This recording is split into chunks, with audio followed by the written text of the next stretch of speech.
ప్రభు నామం పేరట అందరికీ వందనాలు చెల్లిస్తున్నాం. ఈరోజు యేసయ్య సిలువలో పలికిన 7 మాటల్లో మొదటి మాట, దేవుడు మన కొరకు మాట్లాడిన అనేక మాటల్లో మరి సిలువలో పలికిన 7 మాటలు చాలా ముఖ్యమైన మాటలుగా, ఆయన ఒక చివరి మాటలుగా మనం చూస్తున్నాము.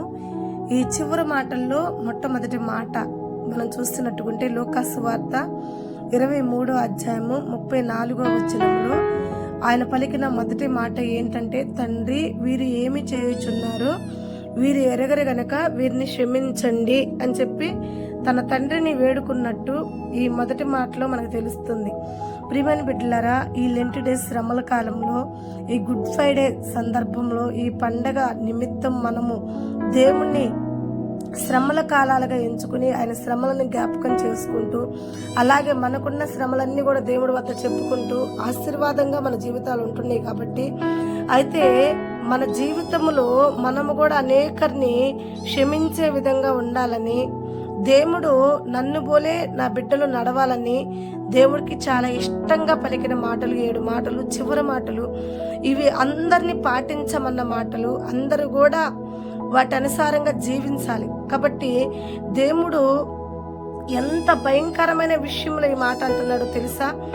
శత్రువులు భయంకరంగా ఆయన్ని కొట్టారు, భయంకరంగా ఆయన మీద నిందేశారు, భయంకరంగా ఆయనకి ముళ్ళ కిరీటం పెట్టారు, అంత హింస పెట్టి ఆయన అంత హింసిస్తున్నా కానీ ఆయన చివరి నిమిషంలో కూడా వాళ్ళ మీద కోపపడటం కానీ, వాళ్ళని ఇబ్బంది పెట్టడం కానీ, వాళ్ళని శాపాలకి గురి చేయటం కానీ, వాళ్ళని శాపస్తులుగా ఉంచటం కానీ ఏమీ చేయలేదు. దేవుడు చేసిన పని ఏంటి అంటే వారిని క్షమించాడు. కాబట్టి మనము కూడా ఈ వాక్యం ద్వారా, ఈ ఒక్క క్షమాపణ ద్వారా మనం నేర్చుకోవాల్సిన మెట్టు ఏంటి, 34వ మెట్టు ఏంటి, సిలువలో పలికిన మొదటి మెట్టు ఏంటి అంటే క్షమించుట. ఎలా క్షమించుట అంటే, నిన్ను ప్రేమించిన వారిని నువ్వు క్షమించుట కాదు, నిన్ను కొట్టి హింసించి నిందించి అవమానపరిచి నీ జీవిత కాలం అంతా కూడా నిన్ను శ్రమ పెట్టిన వాళ్ళని నువ్వు క్షమించుట. అదే నీకు ఆశీర్వాదం.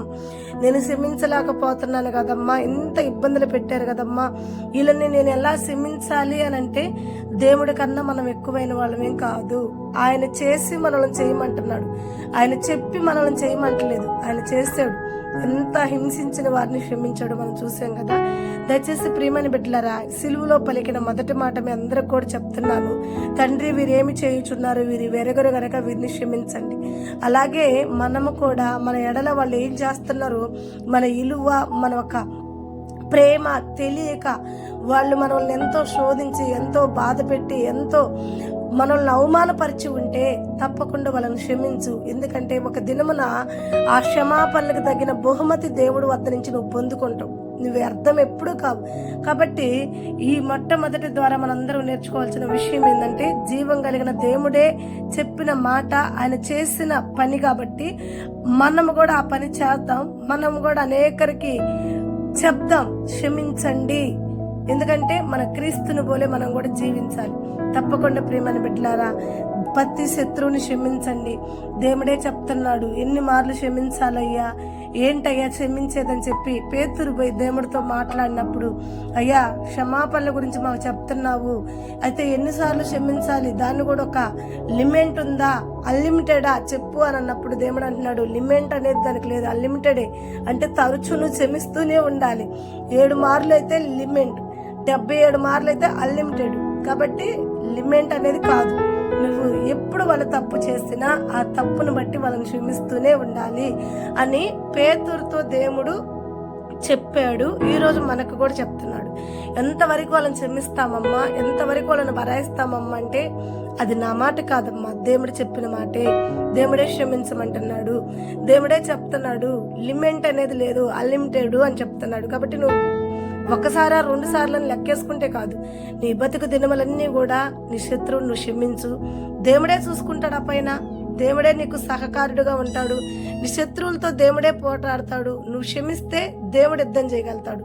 నువ్వు క్షమించకుండా నువ్వే శత్రువులతో పోరాడాలని చూస్తే దేవుడు మౌనంగా ఉంటాడు, ఆశీర్వాదాలకు దూరం అయిపోతాం. వద్దు, మనం దేవుడి చేతికి అప్పచేద్దాం, మనం క్షమిద్దాం. దేవుడు తప్పకుండా మన ఎడల కృప చూపించును గాక. ఆమేన్. God bless you. దేవుడి ఈ మాటని దీవించి మనందరి హృదయంలో కూడా అది స్థిరపడేలా దేవుడు మనల్ని బలపరిచి మనకి క్షమించటం దేవుడు మనకి నేర్పించును గాక.